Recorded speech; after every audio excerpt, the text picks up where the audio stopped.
A Supercopa Libertadores foi uma competição realizada anualmente entre 1988 e 1997, e os clubes participantes eram aqueles que haviam conquistado a Copa Libertadores.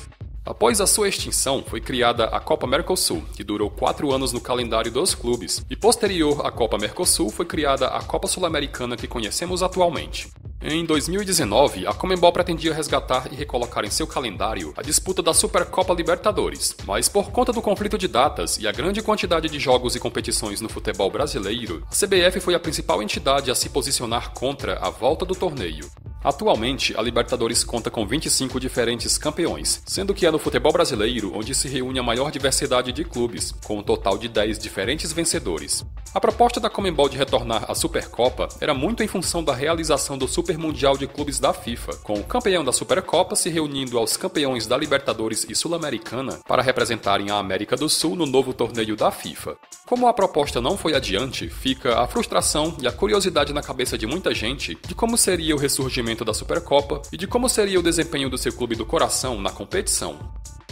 A Supercopa era disputada toda no sistema mata-mata, com exceção da última edição em 1997, onde foi criada uma fase de grupos. Como atualmente são 25 campeões diferentes, o ideal seria um jogo preliminar disputado entre os 2 piores colocados no ranking da Conmebol. E os 2 piores campeões no ranking são Once Caldas, vencedor da Libertadores em 2004, e Argentinos Júnior, vencedor da Libertadores de 1985.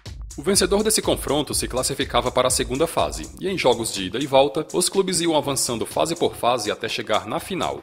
Fazendo o simulado geral, ficaria assim os confrontos da segunda fase.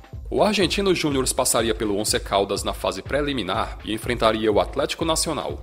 Os outros duelos seriam Independiente vs Atlético Mineiro, Cruzeiro vs LDU, Corinthians vs Racing, Olímpia vs Vasco, Flamengo e Colo-Colo, Grêmio e Vélez, São Lourenço e Peñarol, Internacional contra River Plate, Boca Juniors vs Palmeiras, Estudiantes vs Santos e São Paulo vs Nacional de Montevidéu.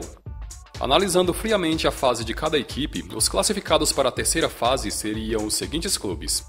O Atlético Nacional passaria pelo Argentinos Júnior, o Atlético Mineiro passaria pelo Independiente, a LDU eliminaria o Cruzeiro, que não vive uma fase nada boa, o Corinthians faria um duelo equilibrado com o Racing e passaria nos pênaltis, o Olímpia passaria pelo Vasco, o Flamengo eliminaria sem maiores dificuldades o Colo-Colo, o Grêmio passaria pelo Vélez, o Peñarol eliminaria o São Lourenço, o River Plate eliminaria o Internacional, o Palmeiras passaria pelo Boca Juniors, o Santos passaria nos pênaltis do Estudiantes e o irregular São Paulo, que não passou da fase de grupos na Libertadores de 2020, seria eliminado pelo Nacional de Montevidéu.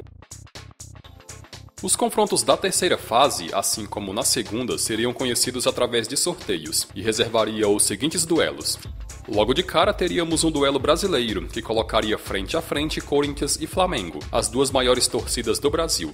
Os Atléticos Mineiro e de Medellín iriam medir forças. O Santos enfrentaria o Nacional de Montevidéu, o Palmeiras enfrentaria o Olímpia, o River Plate duelaria contra a LDU e o Grêmio enfrentaria o Peñarol.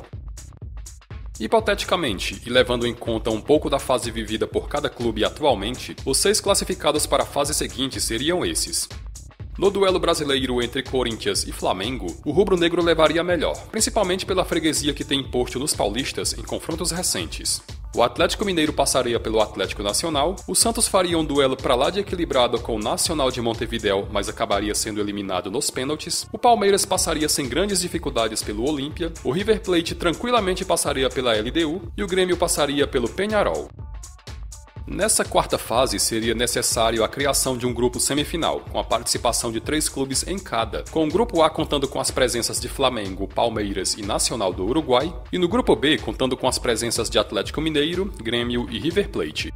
Levando em conta resultados recentes e a fase de cada clube, o Palmeiras seria líder do grupo A, à frente de Flamengo e Nacional, e o River Plate seria líder do grupo B, à frente de Atlético Mineiro e Grêmio. Na grande final, eu apostaria no River Plate campeão em cima do Palmeiras, principalmente por conta do futebol apresentado pelos milionários no jogo da volta das semifinais da Libertadores de 2020. Além disso, o Verdão caiu de produção desde esse fatídico jogo contra o River, tendo vencido a Libertadores sobre o Santos no apagar das luzes e ter protagonizado a pior participação de um sul-americano na história do Mundial de Clubes, não tendo sequer marcado um golzinho nos 2 jogos que disputou. E aí pessoal, qual a opinião de vocês? Aprovam esse formato de disputa de uma eventual Supercopa dos Campeões da Libertadores? Não esqueça de comentar e deixar o seu joinha.